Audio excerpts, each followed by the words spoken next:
Hello students, I welcome you all to this बेलव channel बेलव psychology. इस video में हम 30 एमसीक्यू क्वेश्चंस को प्रैक्टिस करने वाले हैं आपके चैप्टर 1 ऑफ क्लासिकल साइकोलॉजी, जो कि बिल्कुल सीबीएसई पैटर्न पे बेस्ड है। जैसे आपके एग्जाम में आता है वैसा ही क्वेश्चंस है। और जो 14 क्वेश्चंस आप देखते हो आपके क्वेश्चन पेपर में, हो सकता है इनमें से डायरेक्ट क्वेश्चन आपको वहाँ देखने को मिले, और ना अगर डायरेक्ट क्वेश्चन मिले तो ये जो कॉन्सेप्ट है जिन पर बेस्ड ये क्वेश्चंस है वो आपको ज़रूर देखने को मिल जाएंगे। तो यहाँ पे मैंने सिर्फ क्वेश्चंस ली हैं और आंसर जो है ये आंसर की मैंने लास्ट में दी है। अगर आपको इस पीडीएफ को एक्सेस करना है तो इसके लिए जाना होगा हमारा टेलीग्राम कम्युनिटी, जिसका नाम है बेलव्ड कम्युनिटी। तो टेलीग्राम चैनल ज्वाइन करना होगा, वहाँ पे मैं इसका पीडीएफ डाल दूँगी।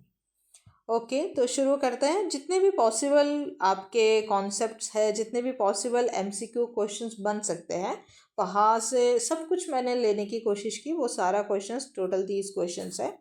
तो शुरू करते हैं, चलो। First question is IQ is calculated by. तो IQ का क्या फॉर्मूला था? अगर आपको याद है, MA into CA divided by 100, CA into MA divided by 100। तो ये दोनों तो पहले ही कट हो जाएंगे, बिकॉज हमेशा इंटू होता था 100 से, डिवाइडेड तो होता ही नहीं था। लेकिन अभी पॉइंट है, क्या MA डिवाइडेड बाई CA था या CA डिवाइडेड बाई MA था? तो जितना आपने पढ़ा है और जितना मुझे याद है, आंसर तो C है, क्योंकि हमारा IQ का फॉर्मूला था MA divided by CA into 100। यही था ना, ये ऊपर आ जाएगा मतलब 100 इंटू 100। सो ये था, and this is our option number third is our answer. Okay, then question number 2, according to Charles Spearman intelligence consist of.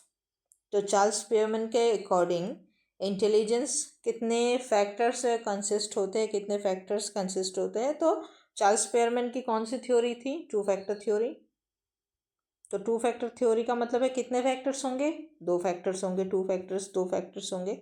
So first is 7 प्राइमरिटी, नहीं ये तो 2 फैक्टर वाला है। Then general and specific factors, yes 2 factor, GE factor and S factor था।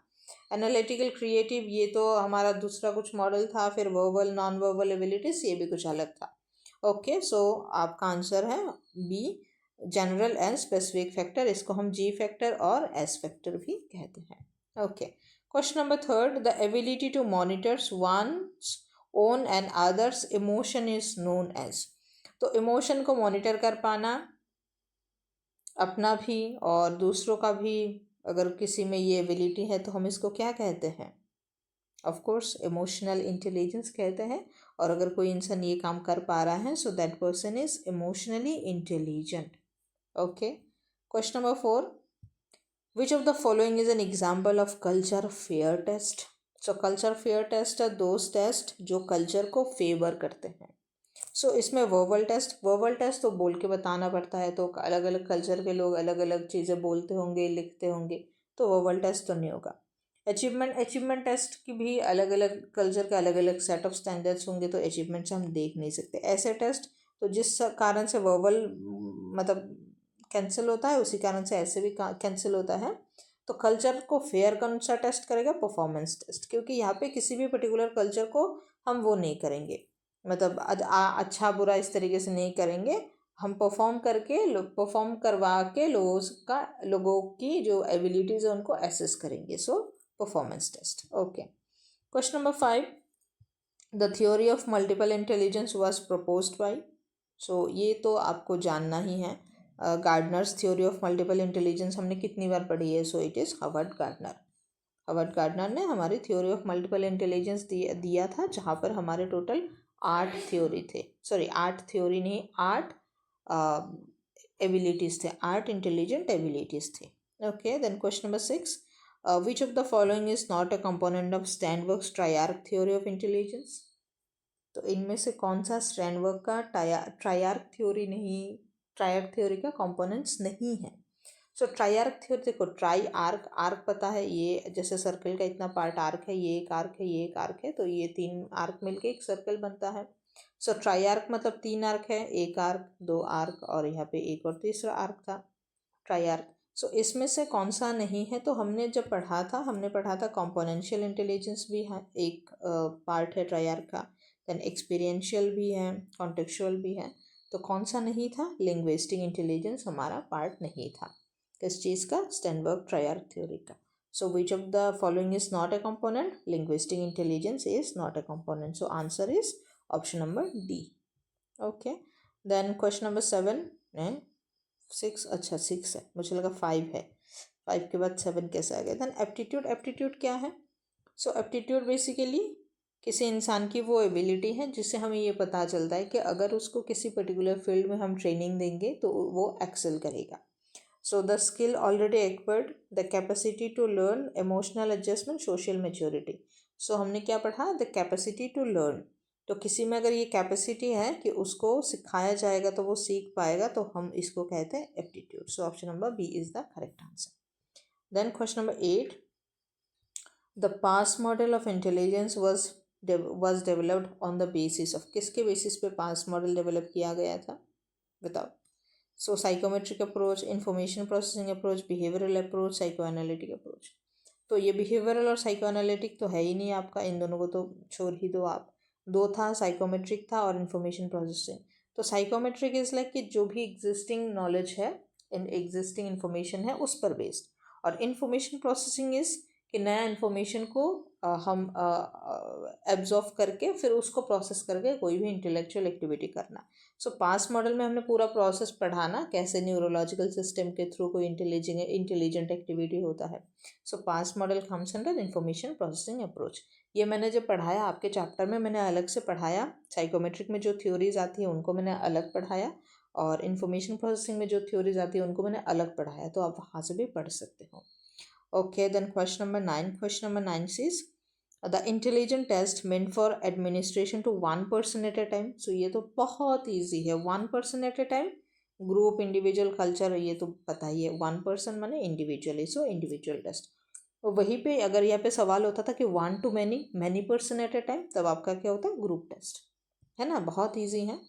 आपको लोगों को ज़्यादा क्वेश्चन ईजी लग रहा है क्या? मुझे तो बहुत ईजी लग रहा है, या फिर मेरी पढ़ाते पढ़ाते मुझे आदत हो गई शायद, इसलिए मतलब सवाल पढ़ते ही मैं सॉल्व कर पा रही हूँ, या फिर सच में सवाल इजी है। अगर आप बोलोगे कि क्वेश्चन बहुत इजी है तो मैं एक हार्ड वाला भी लेके आऊँगी, कोई दिक्कत नहीं है उसमें। तो आपको कमेंट करना है इजी, अगर इजी लग रहा है। अगर टफ़ लग रहा है तो टफ़ कमेंट करो, और अगर थोड़ा बहुत इजी, थोड़ा बहुत टफ़ लग रहा है तो कमेंट करो मॉडरेट। ओके, कमेंट करो। कमेंट करना बहुत ज़रूरी है। आपकी जो भी चीज़ें चाहिए आपको वो बताना बहुत ज़रूरी है मुझे। Question number 10, which of the following psychologist propose primary mental abilities. So primary mental abilities किसने प्रपोज करा था? लुईस थर्स्टन ने प्रपोज करा था, क्योंकि हॉवर्ड गार्डनर की तो थ्योरी ऑफ मल्टीपल इंटेलिजेंस है। अल्फ्रेड बिनेट ने बोला था, क्या बोला था? अल्फ्रेड बिनेट का एक बहुत ही इंपॉर्टेंट है कि उनका मेंटल एज उन्होंने दिया था, और साथ के साथ उन्होंने कहा था कि या तो इंसान इंटेलिजेंट है या नहीं है। और रॉबर्ट स्टैनबर्ग की भी थ्योरी है, ट्रायर्क थ्योरी। तो प्राइमरी मेंटल एबिलिटीज़ वाली जो प्रपोजल थी इंटेलिजेंस को लेके, उसको दिया था लुईस थर्स्टन ने। और कितने तरीके की एबिलिटीज़ थी बेटा? 7 तरीके की। Okay, question number 11, a child who has exceptional intellectual ability and excels in academic tasks is generally referred to as। so जो बच्चा एक्सेप्शनली इंटेलेक्ट होगा और एकेडमिक में बहुत अच्छा करेगी, तो उसको हम क्या बोलेंगे? बोलो, क्या बोलेंगे? Creative, gifted, average, introvert. So average तो बोलेंगे ही नहीं, इंट्रोवर्ट तो बोलेंगे नहीं। इंट्रोवर्ट एक्सट्रोवर्टिज्म की तो कोई बात ही नहीं है यहाँ पे, कोई क्रिएटिविटी की बात तो आई नहीं, तो क्रिएटिव बच्ची तो होगी नहीं। एक्सेप्शनली इंटेलेक्ट है, इंटेलेक्चुअल एबिलिटी बहुत हाई है, तो वो बच्चा इंटेलेक्चुअली गिफ्टेड होगा या फिर गिफ्टेड चाइल्ड होगा। Okay, question number 12, reliability of psychological test refers to its. So reliability कैसे हम देखते हैं? और देखो, 2 कॉन्सेप्ट आता है साइकोलॉजिकल टेस्ट में, ये आपने 11th में पढ़ा होगा, बट फिर भी हम एक बार रिवाइज कर लेते हैं। 11th में जब चैप्टर 2 था ना, मेथड्स ऑफ एनक्वायरी, वहाँ पे हमने पढ़ा है। और वैलिडिटी। सो 2 कॉन्सेप्ट आता है, एक रिलायबिलिटी, एक वैलिड या फिर वैलिडिटी। सो कब कोई टेस्ट रिलायबल होता है? जब वो कंसिस्टेंटली लगातार सेम रिजल्ट देता है। और वैलिड कब होता है? वैलिड तब होता है जब वो चीज़ जो क्लेम करता है वो ही कर देता है। माने अगर उसने क्लेम किया कि मैं इंटेलिजेंस के इस फील्ड को मेजर करूँगा, मतलब करेगा ये टेस्ट, और वो चीज़ वही कर देता है, देन इट इज़ वैलिड। और रिलायबल माने वो कंसिस्टेंटली सेम रिजल्ट दे रहा है या फिर सही रिजल्ट दे रहा है। सो रिलायबिलिटी किस तरीके से आएगा? Practical utility, consistency of scores, social approval, cultural fairness. अभी मैंने क्या बोला कि कंसिस्टेंसी ऑफ स्कोर से आएगा। Question number 13, the ability to produce ideas that are both novel and useful. So जब भी कोई आइडिया को प्रोड्यूस करेगा कोई, तो वो क्या होगा? इंटरेस्टेड होगा, इंटेलिजेंट होगा, क्रिएटिव, और एप्टीट्यूड उसका अच्छा होगा। तो याद रखो, कोई भी चीज़ नया क्रिएट करना जो कि काम की भी हो और नोवेल यानी अच्छा भी हो, तो वो अच्छा क्या होगा? क्रिएटिव होगा ना। जो क्रिएटिव होते वही तो नया चीज़ क्रिएट करते हैं। और जो इंटेलिजेंट होते हैं वो नया चीज़ क्रिएट नहीं करते, वो एग्जिस्टिंग जो भी चीज़ है उन सबको मिला के एक कंक्लूशन जरूर निकाल सकते हैं, जिसको कि हम कॉन्वर्जेंट थिंकिंग कहते हैं। तो ये चीज़ उनमें पाई जाती है। लेकिन जो क्रिएटिव होते हैं वो प्रोड्यूस कर सकते हैं कुछ नया या फिर कुछ आइडिया। इस तरीके की थिंकिंग को हम डाइवर्जेंट थिंकिंग कहते हैं। ओके, सो क्या होगा answer? Option C, creativity. Question number 14, which of the following is a verbal test. अब वर्बल टेस्ट कौन सा है भाई, बताओ? Maze test, vocabulary test, block design test, picture completion test. So verbal तो बोल के बताना है, वोकाबुलरी टेस्ट ही तो डायरेक्ट देखने को मिल रहा है, ये शायद आपके लिए नया होगा। लेकिन ब्लॉक डिज़ाइन भी कुछ परफॉर्मेंस की बात है, पिक्चर कंप्लीट करना भी कोई परफॉर्मेंस की बात है, ये भी कोई परफॉर्मेंस या अलग चीज़ की बात है। लेकिन यहाँ पे वोकाबुलरी या बोलने का या लिखने का कौन सा है? तो वो वोकाबुलरी टेस्ट। और वर्बल टेस्ट का मतलब होता है बोलना या लिखना। ओके, उसके बाद 15, in the context of intelligent test norms refer to. So intelligent test के कॉन्सेप्ट कॉन्टेक्स्ट में अगर हम देखें तो नॉर्म्स का क्या मतलब होता है? Rules of behaviour, standardise scores for comparison, test instruction, experimental variables. So norms का क्या मतलब है, बताओ? नॉर्म्स का मतलब होता है कुछ रूल्स या फिर set of standards. So rules, norms का सीधा इंग्लिश में मतलब होता है रूल्स। और यहाँ पे हम बोल रहे हैं कि कुछ स्टैंडर्ड सेट किया जाता है किसी भी पर्टिकुलर टेस्ट के रिगार्डिंग। सो यहाँ पे कहाँ पे कौन सा ऑप्शन में हम देख रहे हैं कि बिहेवियर की तो बात नहीं है, standardised score for comparison. Norms होता है मतलब रूल्स होता है कि कुछ स्टैंडर्ड स्कोर होंगे किसी भी टेस्ट के। और अगर हम उसका रिजल्ट, अगर मानो स्टैंडर्ड स्कोर है 10, तो अगर कोई भी चीज़ 8 तक पहुंच रही है तो हम बोलेंगे ये रिजल्ट के, पॉजिटिव रिजल्ट के बहुत आसपास है। कोई चीज़ अगर 17 पे चली जा रही है तो ये पॉजिटिव रिजल्ट के बहुत दूर है। तो कुछ सेट स्टैंडर्ड सेट किया जाता है, या फिर कुछ अगर रूल्स वगैरह हो जो फिक्स्ड है तो उसको हम कहते हैं नॉर्म्स, है ना। तो आप ऐसे ही चीज़ याद रखो, रूल्स या फिर फिक्स्ड ऐसी कुछ चीज़ें या फिर स्टैंडर्ड, इस तरीके से आप याद रखो। Okay, question number 16, according to Gardner, the ability to understand intention, motives and behavior of other people। ये इम्पॉर्टेंट है कि गार्डनर ने कहा था ना थ्योरी ऑफ मल्टीपल इंटेलिजेंस में, तो वहाँ पे दो तरीके की इंटेलिजेंस थी बेटा, एक था इंट्रापर्सनल और एक था इंटरपर्सनल। तो ये आप बताओ अभी, तो दूसरों के जब आप इंटेंशंस, मोटिव्स और बिहेवियर को समझ पाते हो तो उसको किस तरीके के इंटेलिजेंस कहते हैं? इंट्रा कहते हैं या इंटर कहते हैं? इसमें बच्चा लोग बहुत कंफ्यूज होते हैं। तो ये बताओ अभी, कमेंट करो। ये देखो, लैंग्वेज और नेचुरलिस्टिक को हमने छोड़ ही दिया, ये तो दो गया। अभी इंट्रा और इंटर में मैं बता दूं। सो इंटर में क्या होता है कि इंटर में हम दूसरे लोगों का देखते हैं और इंट्रा में हम अपना देखते हैं। तो जब जब भी कोई चीज़ इंट्रापर्सनल हो, इंट्रापर्सनल मतलब खुद का, और इंटरपर्सनल मतलब दूसरों का। जैसे स्कूल में, जैसे मैं हॉस्टल में थी वो हमारे हॉस्टल में 4 हाउसेस थे। तो 4 हाउसेस में थे, क्या होता था कि इंटर हाउस कंपटीशन होता था। तो इंटर हाउस मतलब एक हाउस का दूसरे हाउस के साथ। तो ऐसे आप याद रखो। या फिर जैसे आप हॉस्टल की बात छोड़ो, बहुत सारे स्कूल में ऐसे कंपटीशन्स होते हैं, एग्ज़ाम्स होते हैं, और वो इंटर स्कूल होते हैं, मतलब एक स्कूल के दूसरे स्कूल के साथ। तो inter school, inter house, inter hostel, इस तरीके से आप याद रखो। इंटर मतलब एक दूसरे का और इंट्रा मतलब अपना। तो आपको इंटर ना भी याद रहे कोई बात नहीं, इसको मिटा दो, इंटर हाउस, इंटर स्कूल याद रखो, बस आपको एक याद रहेगा। तो अगर ये है तो दूसरा वही होगा, इस तरीके से याद रख पाओगे आप। ओके, सो आंसर हमारा क्या था? 16 का C. Okay, then 17, the mental age concept was first introduced by Alfred Binet, Charles Bevan. ये तो अभी मैंने कहा था, बताओ किसका कहा था? अल्फ्रेड बिनेट का कहा था ना। उन्होंने कहा था कि या तो इंसान इंटेलिजेंट है या नहीं है, और उन्होंने मेंटल एज का कॉन्सेप्ट भी दिया था, Alfred beneath. Option number A is the correct answer. Now question number 18, which of the following is not a characteristic of a good psychological test? So not a characteristic, ये not को आपको capital में मैंने इसलिए लिखा ताकि दिखाई दे। बहुत बच्चा ऐसे होता है आंसर आता है लेकिन नॉट उनको दिखाई नहीं देता है, तो फिर वो कुछ और ही आंसर कर देते हैं। सो क्या है भाई, बताओ। Not characteristic, reliability, of course हमने बात की, वैलिडिटी की हमने बात की, सब्जेक्टिविटी और स्टैंडर्डाइजेशन। सो स्टैंडर्डाइजेशन भी आ गया, नॉर्म्स का मतलब स्टैंडर्डाइजेशन। तो एक जो अच्छा साइकोलॉजिकल टेस्ट है उसमें नॉर्म्स होगा, वैलिड होगी वो चीज़, रिलायबल होगी, लेकिन सब्जेक्टिविटी नहीं होगी। मतलब सब्जेक्टिविटी का मतलब होता है कि अलग अलग लोगों के हिसाब से वो चीज़ होती है।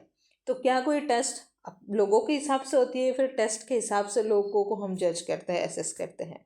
ऑफ कोर्स टेस्ट के हिसाब से होते हैं, वो स्टैंडर्डाइज्ड होते हैं, स्टैंडर्ड सेट की जाती है, और वो सब्जेक्टिव नहीं होता। मतलब अलग अलग लोगों के लिए टेस्ट नहीं बदलता है ना।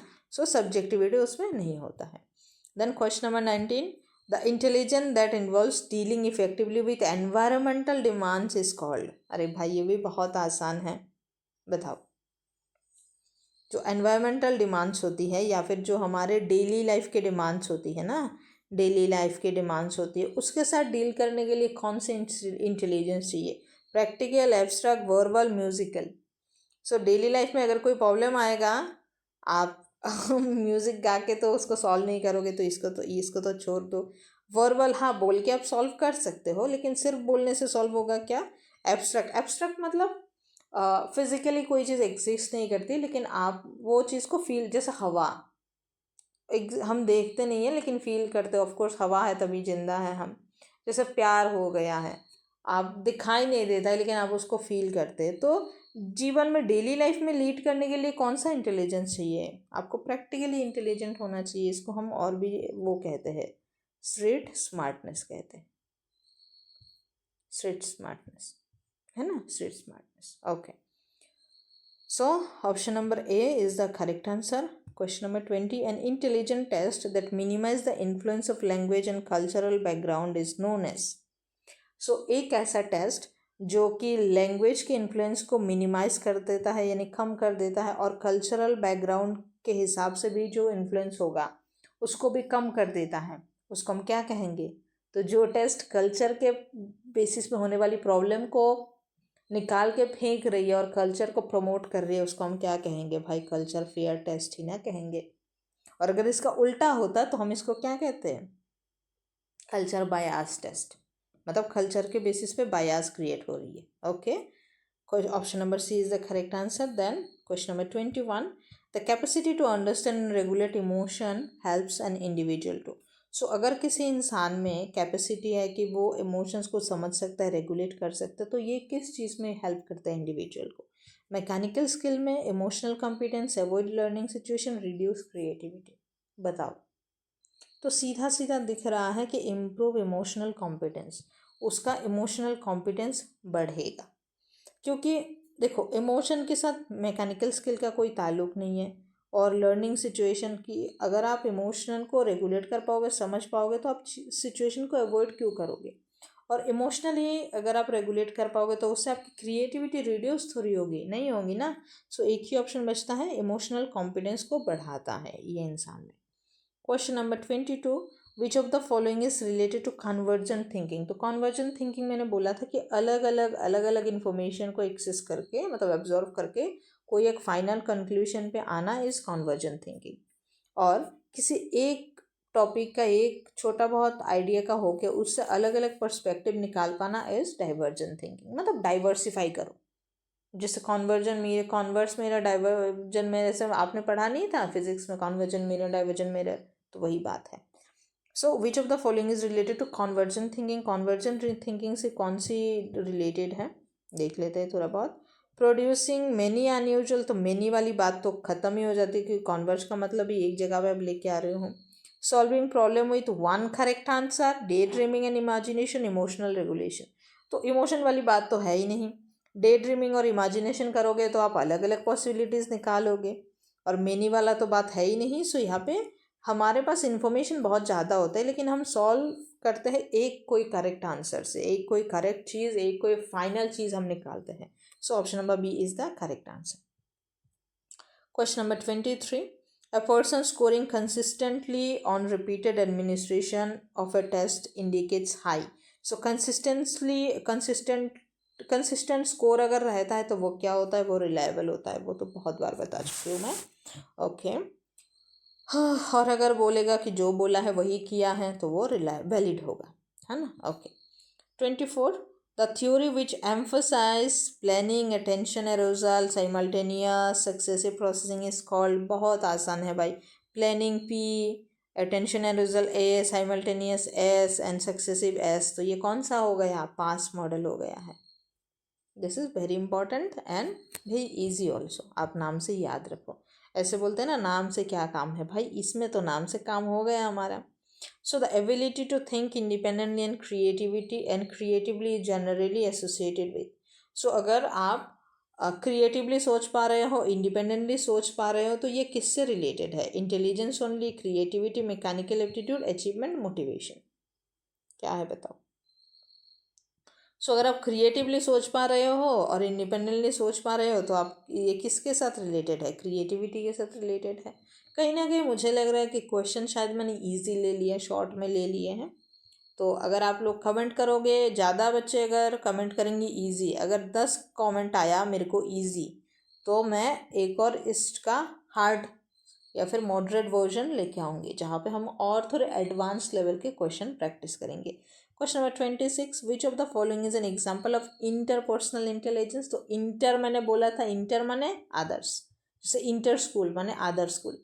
सो सॉल्विंग मैथमेटिक्स, अरे कहाँ से आया भाई मैथमेटिक्स को, तो हटाओ।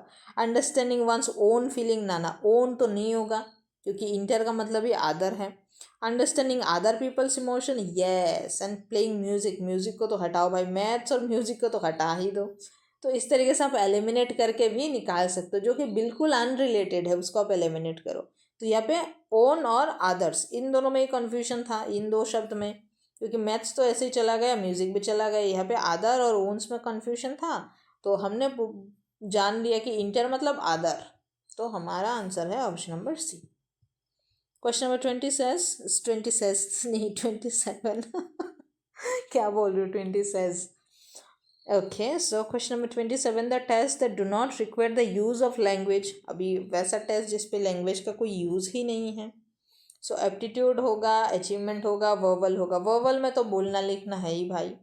फिर एप्टीट्यूड में भी हम पता लगाएंगे ना कि लैंग्वेज, किसी भी लैंग्वेज के थ्रू ही तो आपको ट्रेनिंग दी जाएगी, आपको सिखाई जाएगी। और अचीवमेंट की तो बात है कि आप कितना अचीव करोगे, ये ज़्यादातर एकेडमिकली देखी जाती है। सो जिस पे लैंग्वेज का यूज़ नहीं है वो है परफॉर्मेंस टेस्ट, कि आपको परफॉर्म करना है। You just have to perform, you just have to act. आपको बात करना, बोलना, लिखने की ज़रूरत नहीं है। So option number B is the correct answer. Question number 28, an individual who can adapt effectively to changing environment condition is said to possess high. So एक ऐसा इंसान जो कि who can adapt effectively to changing environment condition is said to possess. तो ये वही पहले वाला क्वेश्चन है कि एनवायरनमेंट से अच्छे से डील कर पाएगा तो उसको हम क्या कहेंगे, या फिर उसमें कौन सी चीज़ ज़्यादा होगी। इमोशनल इंस्टेबिलिटी, इंस्टेबिलिटी कहाँ से आएगा भाई, वो तो एडप्ट कर पा रहा है ना, तो इंस्टेबिलिटी तो नहीं होगा। प्रैक्टिकल इंटेलिजेंस है, मैकेनिकल एप्टीट्यूड तो ना, इंटरेस्ट की तो बात है ही नहीं, वो तो एडप्शन की बात, एडोप्शन नहीं मतलब एडप्टेशन की बात हो रही है ना, कि एडप्ट कर पा रहा है कि नहीं, एडजस्ट कर पा रहा है नहीं, तो वो प्रैक्टिकल होगा तभी तो बंदा कहीं पर भी एडजस्ट हो सकता है। है ना। Then question number 29, last question, the concept of G factor is associated with. तो जी फैक्टर भाई बोलो पहले फिर से, Charles Spearman, G factor and S factor, generic factor and specific factor पढ़ा था, two factor theory. Okay, now last question is, देखो answer की भी अभी नीचे से आ रहा है थोड़ा थोड़ा ऐसे करके, ये है देखो आपका answer. So question number 30 and last question for today. अगर आप मुझे भी देखो पढ़ा, जब मैं क्वेश्चन बना रही थी मुझे लगा था कि नहीं टफ ही दे रही हूँ मैं, लेकिन अभी पढ़ाते पढ़ाते मेरे को लग रहा है कि शायद थोड़ा इजी है, या फिर शायद मुझे सॉल्व करते करते लग रहा होगा कि इजी है क्योंकि आराम से हो पा रहा है। देखो मेरे से आराम से हो पा रहा है क्योंकि मैं पढ़ी हूँ, मैं पढ़ा रही हूँ, तो आप भी पढ़ोगे तो आपसे भी क्वेश्चन सारे ऐसे ही आराम से हो जाएंगे। तो this is just a demo कि आप अगर अच्छे से पढ़ाई करोगे तो आपके लिए कितना इजी हो सकता है चीज़ें। Question number 30, which of the following statement is true regarding creativity. तो ट्रू है, सही कौन सा है? Creativity and intelligence are completely unrelated, नहीं, ये बात नहीं, अनरिलेटेड नहीं है, क्योंकि जो भी बंदा क्रिएटिव है उसको थोड़ा बहुत इंटेलिजेंट होने की ज़रूरत है। So creativity involves originality and fluency, correct है। Creativity is measured only through IQ test, no no no no no, ऐसा हम नहीं करते, IQ से क्रिएटिविटी नहीं होता है। And creativity can not be develop, so ये भी गलत है, क्योंकि अगर बंदा चाहे तो वो प्रैक्टिस करके, कोशिश करके अपना क्रिएटिव हो सकता है, क्रिएटिविटी को डेवलप कर सकता है। हो सकता है थोड़ा कम होगा, ज़्यादा होगा, लेकिन प्रैक्टिस के साथ साथ कोई भी कर सकता है। जैसे मैं जब मतलब मैं कोचिंग में थी जब अपने 12th के बाद, तो मेरी एक फ्रेंड, मैं तब थोड़ी बहुत लिखती उखती थी, तो मेरी एक फ्रेंड थी उसको लिखना नहीं आता था, लेकिन मैं लिखती थी तो उसको बहुत अच्छा लगता था, और फिर वो थोड़ी बहुत लिखना शुरू की है, और अभी मेरा तो ये सब छूट गया, मैं तो कब का ये सब छोड़ दी हूँ, लेकिन वो भी बहुत अच्छा लिखती हैं। तो उसने प्रैक्टिस किया और उसके साथ साथ उसका हो गया। So option number B is the correct answer, creativity involves originality and fluency. Okay, so that's all, thank you so much.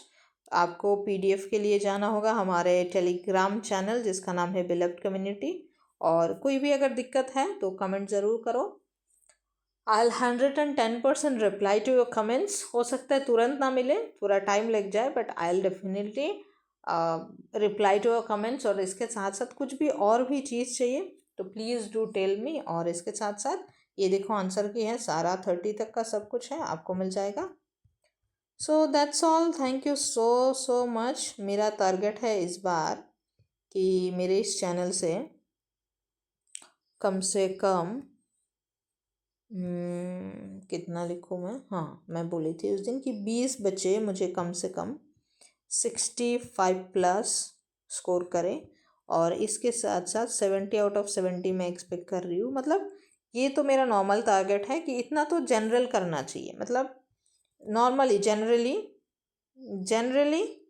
I need 20+ students, नहीं जनरली, अरे मैं क्या लिख रही हूँ, मतलब generally I need all students to score 65+, and specifically I want at least 20 to 25 students जो कि 70 आउट ऑफ 70 स्कोर करें।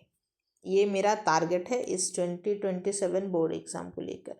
So thank you.